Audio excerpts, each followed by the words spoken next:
Bismillahirrahmanirrahim. Assalamu alaikum students.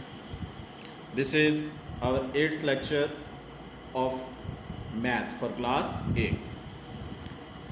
तो आज हमारा जो लेक्चर है वो यूनिट 6 से स्टार्ट होगा लॉगरिथम्स। लॉग क्या है, तो इसको समझने के लिए कुछ टर्म्स हैं वो हम पहले करते हैं। इंडिसेस क्या हैं, आपने इससे पहले भी पढ़ा होगा। तो ये मैट्रिक्स में लॉग में यूज़ होता है लॉगरिथम्स में। अच्छा, मैं इसको डिफरेंट एग्जांपल से हम करते हैं। जैसे नंबर है 100 can be written as 10 multiply by 10 लिख सकते हैं। हम नंबर 100 को लिख सकते हैं 10 मल्टीप्लाई बाय 10, या इसको 10 की पावर 2 लिख देते हैं, 10 रेज़ टू पावर 2। इसका मतलब क्या है, 10 को 2 दफ़ा मल्टीप्लाई करना, 2 टाइम्स मल्टीप्लाई करना, तो वो 100 ही हो जाएगा। तो यहाँ पर क्या है, हियर 10 इज़ बेस। ये जो नीचे होता है ना, ये नंबर बेस होता है। 10 इसमें बेस है और 2 पावर है।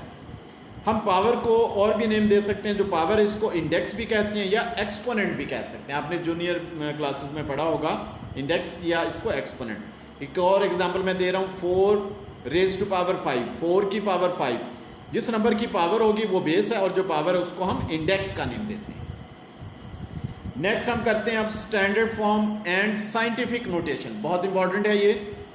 हम नंबर को जो सिंपल फॉर्म में लिखते हैं उसको हम स्टैंडर्ड फॉर्म कहते हैं। जैसे 458, ये हमारा नंबर है स्टैंडर्ड फॉर्म। अगर हम इसको साइंटिफिक नोटेशन में लिखते हैं, साइंटिफिक नोटेशन का मतलब है नंबर को 10 की पावर्स में लिखना। पहले कुछ चीज़ें मैं एक्सप्लेन कर लेता हूँ। जैसे 1 है, 1 को हम लिख सकते हैं, हर नंबर को हम 10 की पावर में लिख सकते हैं, ये जहन में रखें। 1 को हम लिख सकते हैं 10 की पावर 0। 10 या किसी भी नंबर की पावर 0 हो जाए तो वो 1 है। और 10 को कितना लिखते हैं, 10 की पावर 1। इसका मतलब है 1 के साथ जितने ज़ीरोज़ आ जाएंगे वो पावर बन जाएगी। 100 को कितना लिखेंगे, 10 की पावर 2, क्योंकि 1 के साथ 2 ज़ीरोज़ हैं। 1000 होगा 10 के पावर 3, 1 के साथ 3। सेम इसी तरह। लेकिन अब कुछ ऐसे नंबर्स आ जाते हैं जिसमें 10 नहीं होता, 10 के अलावा नंबर्स होते हैं। जैसे इसी नंबर को जो 458 को स्टैंडर्ड फॉर्म था, अगर हम इसको साइंटिफिक नोटेशन या 10 की पावर में लिखें तो कैसे लिख सकते हैं। देखें 458, अगर किसी नंबर का डेसिमल पॉइंट नहीं होता तो उसका डेसिमल पॉइंट यहाँ पर एंड में होता है। नंबर को साइंटिफिक नोटेशन में चेंज करने के लिए हमें फर्स्ट डिजिट के बाद लेफ्ट साइड पर जो पहला डिजिट बनता है वहाँ पर पॉइंट को शिफ्ट करना है। देखिए अगर 458 में देखते हैं तो 4 फर्स्ट डिजिट है, तो हमने डेसिमल पॉइंट को लास्ट से जंप करवा के 4 और 5 के दरमियान लाना है, तो ये बन जाएगा 4.58। अब जितने डिजिट पॉइंट जंप हुआ है उतनी साथ मल्टीप्लाई हो जाएगी 10 की पावर। देखिए ये जो 5 और 8 और 5, 2 नंबर जो है वो जंप हुआ है डेसिमल, तो साथ 4.58 मल्टीप्लाई आ जाएगी 10 की पावर 2। तो ये तो पॉजिटिव नंबर पावर के लिए। अगर हमारे पास नंबर स्मॉलर हो, जैसे 0.0000385, इसमें देखें लेफ्ट साइड पर नॉन ज़ीरो जो पहला डिजिट बन रहा है वो 3 है। डेसिमल पॉइंट इसका दिया हुआ है तो यहाँ पर है, जिसका दिया होगा उसका उसी पॉइंट पर होगा, अगर किसी का नहीं होगा तो वो लास्ट में है। यहाँ से इसको फर्स्ट नॉन ज़ीरो पर शिफ्ट करना है यहाँ पर, तो नंबर आ जाएगा 3.85। ज़ीरोज़ हैं वो नहीं लिखे जाते, जो मिडल में ज़ीरो आ जाते हैं वो लिखते हैं। 3.85 मल्टीप्लाई बाय, देखिए बैकवर्ड मूव कर रहे हैं। बैकवर्ड अगर मूव करेंगे तो 10 की पावर नेगेटिव में आएगी। कितने डिजिट्स देखें, 1 2 3 4 डिजिट्स मूव किया है तो 10 रेज़ टू पावर -4 आ जाएगी।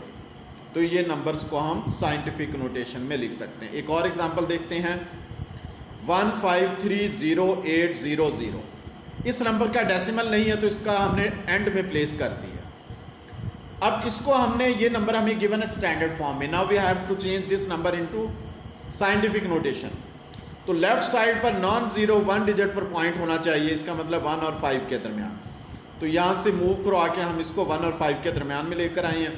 1.5308, दरमियान वाला ज़ीरो रहेगा, लास्ट वाले ख़त्म हो जाएंगे। मल्टीप्लाई बाय, देखें 10 की पावर, आगे फॉरवर्ड आ रहे हैं तो 10 की पावर पॉजिटिव होगी। 1 लास्ट से और 5 के दरमियान डिजिट गिन लेते हैं, 1 2 3 4 5 6, तो इसमें 10 रेज़ टू पावर 6 बनेगी। तो ये हमारे नंबर स्टैंडर्ड और साइंटिफिक नोटेशन आ गए। अब लॉगरिथम क्या है? लॉगरिथम क्या होता है हम इसको सिंपली देखते हैं। कंसीडर 3 रियल नंबर्स हम ले लेते हैं, a, x एंड y। हमारे पास 3 रियल नंबर है a, x एंड y। इसमें a के लिए condition they the a greater than 0 हो, यानी कि पॉजिटिव नंबर होना चाहिए, और a नॉट इक्वल टू 0 हो, सॉरी नॉट इक्वल टू 1 हो, 0 से बड़ा हो और 1 के इक्वल नहीं होना चाहिए। अगर हम नंबर को इस तरह लिखें x is equal to a raise to power y, x is equal to a raise to power y। अब इसको अगर हम लॉग की फॉर्म में लिखें तो इसको पढ़ सकते हैं लॉग ऑफ x। x का जो है वो लॉग, बेस क्या है ये देखिए ना, नंबर की जो पावर से नीचे होता है वो बेस है, बेस a इज y, के x का जो लॉग a की बेस पर y है। हम इसको लिखेंगे लॉग की फॉर्म में कैसे? लॉग जो बेस है वो लॉग के नीचे लिख देते हैं, क्योंकि बेस जो है वो लॉग के नीचे आता है। लॉग है किसका? x का, जो इक्वल नंबर है उसका x, और जो पावर है एक्सपोनेंट वो इक्वल टू y आ गया। इसको पढ़ेंगे कैसे? Log of x on base of a is equal to y। हम इसी तरह एक एग्जांपल दे देते हैं, 64 इज इक्वल टू 2 की पावर 6 होता है, हमें पता है।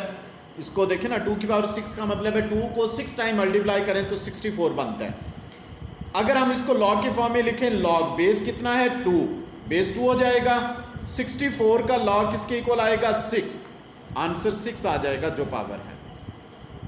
इसमें 2 बेस है, 64 जो है वो आर्ग्यूमेंट है जो इक्वल में नंबर होता है और जिसका लॉग निकालना, 6 पावर है और जो 6 जो है वो हमारा आंसर बन जाएगा। अब कुछ बेटा ये चीज़ें हैं, जैसे लॉग किसी भी बेस पर, लॉग का कोई भी बेस हो, ये तो हम वैसे लिखते हैं ना 10, जितना भी जैसे नॉर्मल जो नंबर होता है उसका बेस 10 होता है।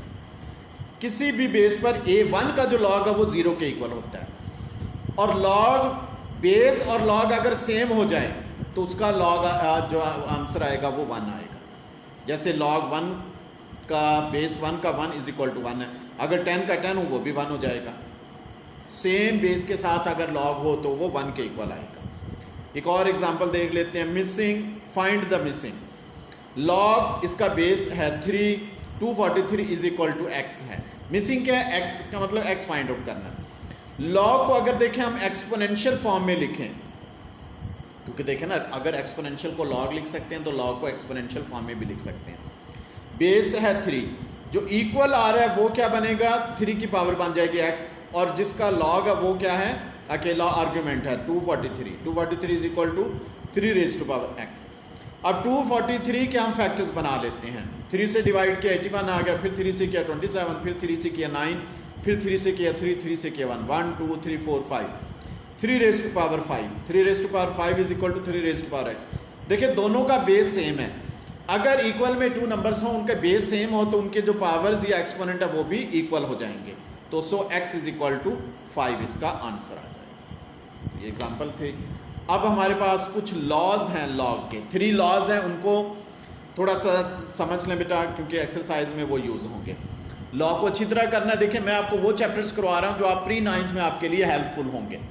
चैप्टर 1 भी मैंने आपको करवा दिया, चैप्टर 11 करवाया मैट्रिसेस, वो भी आप आगे आपके 9th-10th क्लासेस के लिए जो हेल्पफुल हैं वो मैं आपको चैप्टर्स करवा रहा हूँ। पहले लॉज ऑफ लॉगरिथम, पहला फर्स्ट लॉ क्या है? लॉग बेस x है इसमें ab का मतलब है अगर प्रोडक्ट्स ऑफ 2 नंबर्स है। अब लॉग में प्रोडक्ट्स ऑफ 2 नंबर हैं तो उनका जो लॉग होगा वो ऐड हो जाएंगे।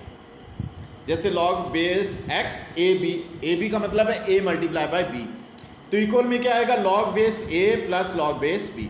दोनों के लॉग सेपरेट हो जाएंगे, वो ऐड हो जाएंगे और दोनों का बेस क्या होगा? सेम होगा। एग्जाम्पल देख लें, लॉग बेस 10 ले लेते हैं, ये 7 मल्टीप्लाई बाय 5, 7 मल्टीप्लाई 5 का मतलब है 2 नंबर्स मल्टीप्लाई हो रहे हैं, तो उनके लॉग क्या होंगे? आपस में ऐड हो जाएंगे। प्रोडक्ट्स का जो है वो लॉग एडिशन में आ जाएगा। Log base 10 7 plus log base 10 5। एक और एग्जांपल है, इसका उल्ट ले लेते हैं, जैसे ऐड हो रहे हैं 2 लॉग, तो अगर उसको सिंगल लॉग में लिखेंगे तो सिंगल बेस के साथ वो मल्टीप्लाई हो जाएंगे। Log base 10 3 plus log base 10 2 is equal to log base single log हो जाएगा 10 2 3 मल्टीप्लाई बाय 2 6 हो जाएगा, 6 इसका आंसर आ जाएगा।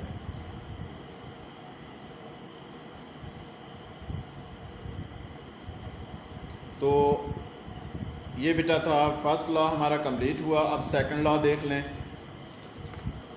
सेकंड लॉ क्या है, इसमें डिवीजन क्या है कि अगर टू जो नंबर्स हैं डिवाइड हो रहे हैं लॉग में, तो वो सब्ट्रैक्ट हो जाएंगे। Log base x a over b, a over b का मतलब ए डिवाइडिंग बाई बी।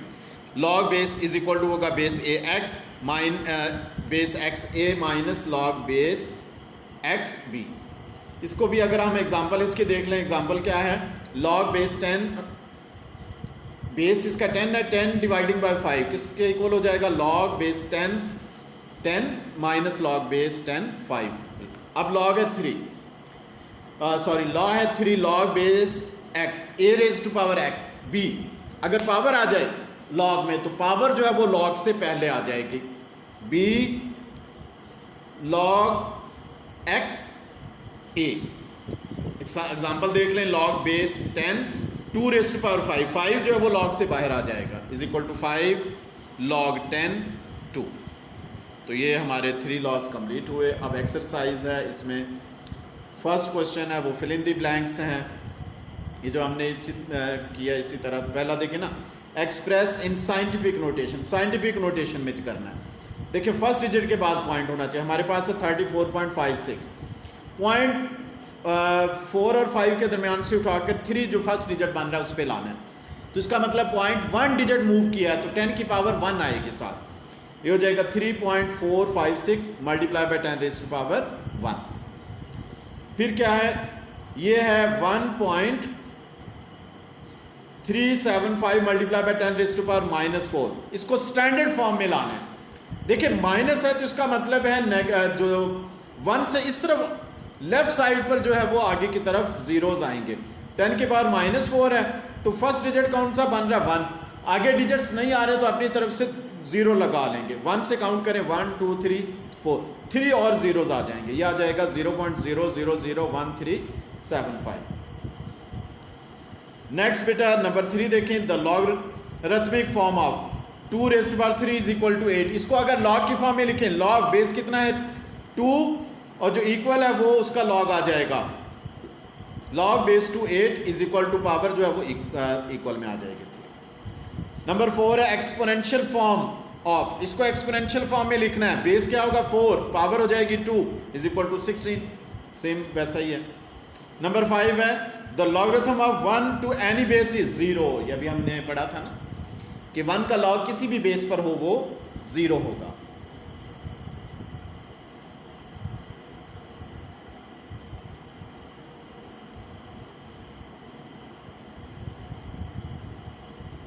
इसमें बेटा एक चीज़, सॉरी मैं आपको थोड़ा सा पीछे आ जाएं।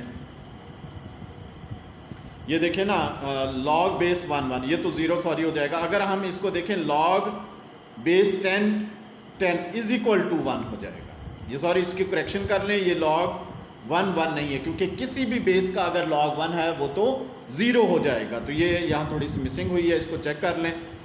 इसको 10 कर लें, log base 10 10 is equal to 1 हो जाएगा क्योंकि 1 लॉग किसी भी बेस का हो वो तो 0 हो जाएगा। तो यहाँ पर आपने करेक्शन करनी है। ओके, अब बेटा क्वेश्चन नंबर 2 है, ट्रू फॉल्स है, वो आपने होमवर्क में करना है। ठीक है, अब इसमें होमवर्क आपको मैं दे रहा हूँ, theory and examples from page 70 to 79। Theories सारी आपने अच्छी तरह पढ़नी है, जो मैंने एक्सप्लेन कर दी, कुछ बाकी आप लोगों ने खुद करना है। एग्जाम्पल्स आपने सॉल्व करनी है और अपने नोटबुक्स में लिखना है। ठीक है, एग्जाम्पल आपने नोटबुक्स में सॉल्व करना है। तो आज का हमारा लेक्चर कंप्लीट हुआ, तो इंशाल्लाह बाकी हम नेक्स्ट में एक्सरसाइज करेंगे। Okay, thank you very much, Allah हाफ़िज़।